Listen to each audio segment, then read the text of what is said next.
Hello everyone, welcome back to my channel Learners Assembly. Today in this video we are going to learn some English words to Kannada words with meaning and examples. Okay, so let's come to the first one. Latent. English meaning is hidden or concealed. English sentence that we can make here is there was a latent threat in his words. ಕನ್ನಡದಲ್ಲಿ ಗುಪ್ತ ಅಡಗಿರುವ ಅವ್ಯಕ್ತ ಅಂತಾರೆ.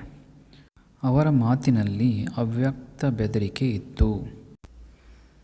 ಇಂಡ್ಯೂಬಿಟೇಬಲ್. English meaning is impossible to doubt or unquestionable. An indubitable truth. He was indubitably the most suitable candidate. ಕನ್ನಡದಲ್ಲಿ meaning ನಿಸ್ಸಂಶಯವಾಗಿ ಅಥವಾ ನಿಸ್ಸಂದೇಹವಾಗಿ.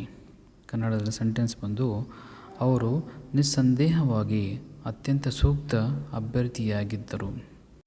ಎಂಬ್ರಾಯ್ಲ್. The meaning is difficult situation. In English we can make she was embroiled in the scheme and there was no way out. ಕನ್ನಡದಲ್ಲಿ ಇದಕ್ಕೆ ಇಕ್ಕಟ್ಟು, ಸಿಕ್ಕು ಮಾಡು, ತೊಡಕು ಮಾಡು ಅಂತಾರೆ. ಕನ್ನಡದಲ್ಲಿ ಸೆಂಟೆನ್ಸ್ ಬಂದು ಅವಳು ಸ್ಕೀಮಿನಲ್ಲಿ ಸಿಲುಕಿಕೊಂಡಿದ್ದಳು ಮತ್ತು ಹೊರಬರಲು ಯಾವುದೇ ಮಾರ್ಗವಿಲ್ಲ. ಪ್ರೊಪಿಷಿಯಸ್. ಇಂಗ್ಲೀಷ್ ಮೀನಿಂಗ್ ಬಂದು indicating A good chance of success. Sentence ಮಾಡಿದ್ರೆ ಶಿ ರಿಸೀವ್ಡ್ ಅ ಪ್ರೊಪಿಷಿಯಸ್ ಮೆಸೇಜ್. ಕನ್ನಡದಲ್ಲಿ ಹಿತಕರ ಅಥವಾ ಮಂಗಳಕರ ಅಂತಾರೆ. ಕನ್ನಡ ಸೆಂಟೆನ್ಸ್ ಬಂದು ಅವಳು ಒಂದು ಒಳ್ಳೆಯ ಸಂದೇಶವನ್ನು ಸ್ವೀಕರಿಸಿದಳು. ಮ್ಯಾನಿಫೋಲ್ಡ್. ಇಂಗ್ಲೀಷ್ ಮೀನಿಂಗ್ ಬಂದು ಮೆನಿ ಆ್ಯಂಡ್ ವೇರಿಯಸ್.